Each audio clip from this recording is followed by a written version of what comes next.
Hello everyone, আপনারা সবাই কেমন আছেন? আশা করি ভালো আছেন। আমিও ভালো আছি। এই তো আজকে দুপুর থেকে ব্লগটা শুরু করেছি। আমাদের গাছে অনেকগুলো পেয়ারা ধরেছি, তাই ভাবছিলাম পেয়ারাগুলো না টক টক মিষ্টি মিষ্টি, মানে খুব সুন্দর খেতে। এই তো অনেকগুলো কাঁকরোল ধরেছে, মাঝে মধ্যে তুলে রান্না করা হচ্ছে বিনা সারে, মানে সার টার কিছু দেওয়া হয় না। আজকে না গাছের আমগুলো পাড়া হয়েছে, এগুলো আম্রপালি, অনেক বড় বড় হয়, দুটোতে 1 কেজি হয়ে যাবে। তাই মানে আস্তে আস্তে রেখে খাওয়া হবে, তার জন্য পেড়ে রাখা হলো।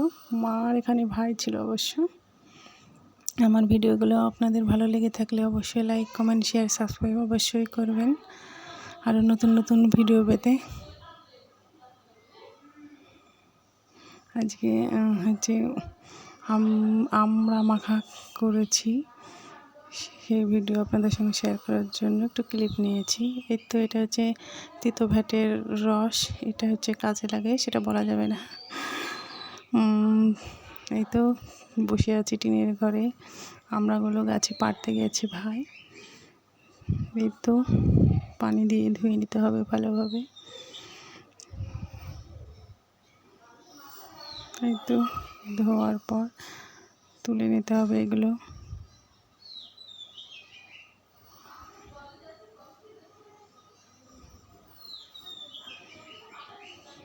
তুলে নিয়ে এগুলো যে কাটতে হবে। আমার কাছে ছুরি নাই, এগুলো বটি বলে না, হেসো টাইপের বলে, এগুলো দিয়ে তরকারি কাটা বাছা হয় আর কি আমাদের এই গ্রামে।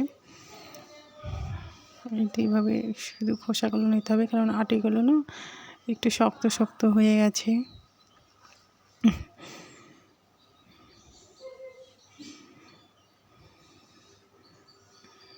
আজকে আমরা মাখা করেছি, কালকে হচ্ছে আমরা রান্না করব আমরার আচার। যদি চান তাহলে কমেন্টে জানাইন, অবশ্যই রেসিপি শেয়ার করব।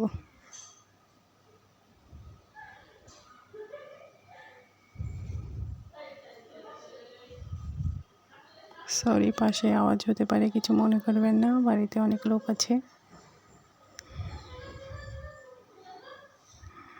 এই তো আমরাগুলো এখানে কাটা করে নিয়েছি, মানে কেটে কেটে নিয়েছি। তারপরে শুকনো লঙ্কাগুলো পুড়িয়েছি।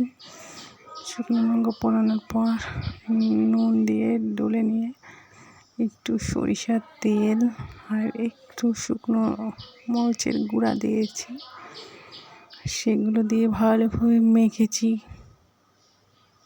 ও সেই স্বাদ, এই যে কী স্বাদ, সেই স্বাদ, এই স্বাদের ভাগবে না, অবশ্যই হবে।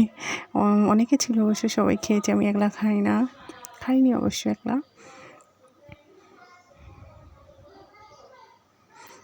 টক টক ঝাল ঝাল নুন, খুব সুন্দর মাখাটা হয়েছিল। আমরা মাখা যে খাবে সে আমাদের বাড়িতে চলে আসবে। আমাদের বাগানে অনেক ফলের গাছ আছে, এই গাছটাও লাগানো হয়েছে, ডাল বেরিয়ে গেছে অবশ্যই।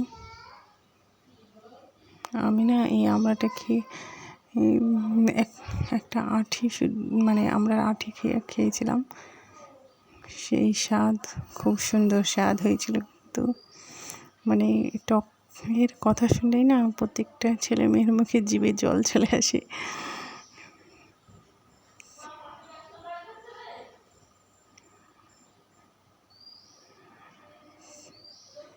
খুব ভালো লাগছিল কিন্তু খেতে। দুপুরবেলায় রোদও পড়ছে আর টক টক ঝাল ঝাল, এখনই জিভে জলে চলে আসছে।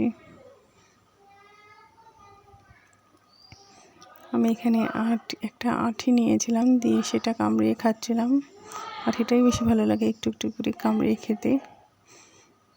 একটু একটু শক্ত হয়েছে, ওটা কোনো সমস্যা নাই, দাঁত তো আছে, জোয়ান আছি আমরা এখনো।